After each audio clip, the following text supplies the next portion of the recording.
book Nookers! How are we all doing? Thank you so much for tuning into this week's podcast. So I finally read One Dark Window by Rachel Gillig. So I did enjoy this book. There's a lot to grasp, like getting used to the cards and everything, and the tale of the mist and the why and the how.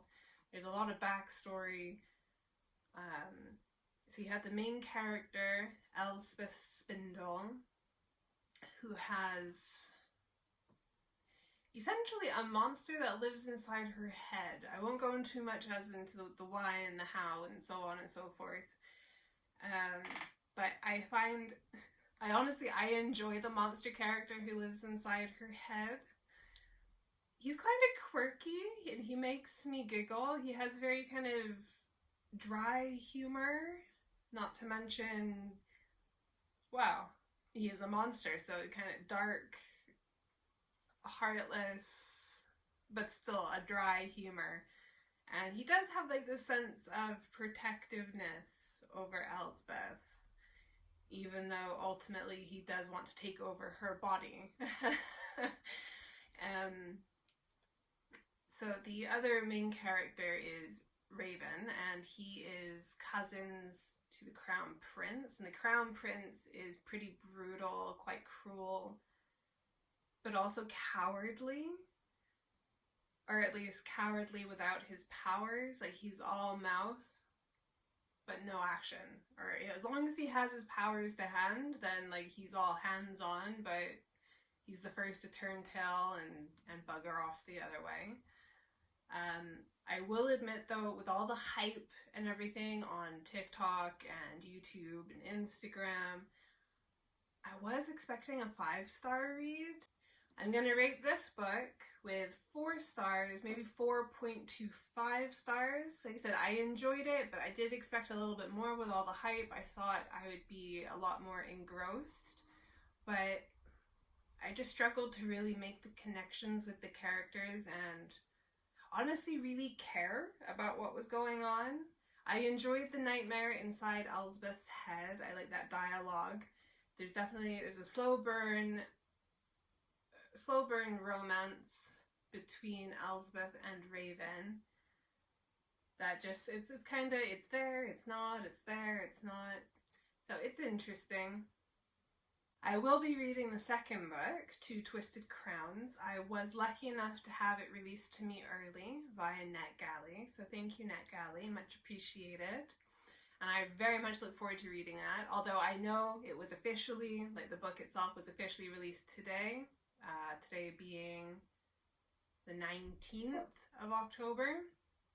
So by the time this podcast comes out live, it will have been out for at least a week to 10 days, so I'm sure other people will have read it. But I still feel very blessed that NetGalley did release it to me early, so I could do an ARC read on it, and I will be reading it. I want to know how it ends, which is why it gets a 4.25 stars. As I've said before, if I get bored with a book and I don't feel invested enough to read the second book, then those books are lucky to get past the 3.5 star mark. So 4.25 stars, absolutely. It is an intriguing premise. The storyline, I do enjoy it.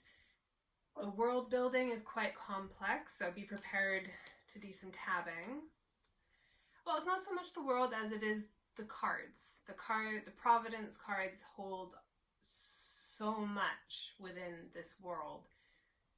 And I think to truly appreciate and grasp the storyline, you really need to grasp the cards, what they do, what their cost is, not only in acquiring them, but also wielding them, what tax it has on the bearer or the carrier of the card, and the curse almost of the mist, and if you are infected, but then if you're infected, powers manifest. So there's a lot of interesting things about this book that I did really enjoy, which is why I'm going to read the second book, so I want to know how it ends. But I didn't find myself invested enough in the characters to to really drag this to the finish line as far as a 5-star read. So yes, totally 4.25 stars. I would absolutely recommend this to a friend.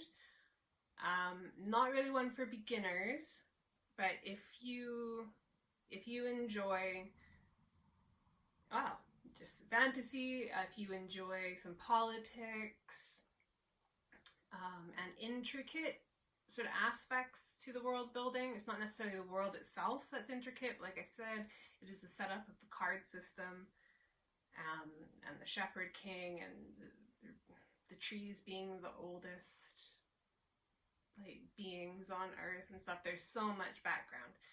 But yes, I think it is an enjoyable book. I just wish I could have been a little bit more invested in the characters, but that's my issue. I think Rachel Gillig did a fantastic job with this book. So, yeah. Thank you so much for tuning in this week. Please hit the subscribe and the like button. These are free ways that you can support my channel, and I would be so much appreciated. So again, thank you so much for tuning in this week. I will see you next week, and have a good weekend, book knockers. Mwah.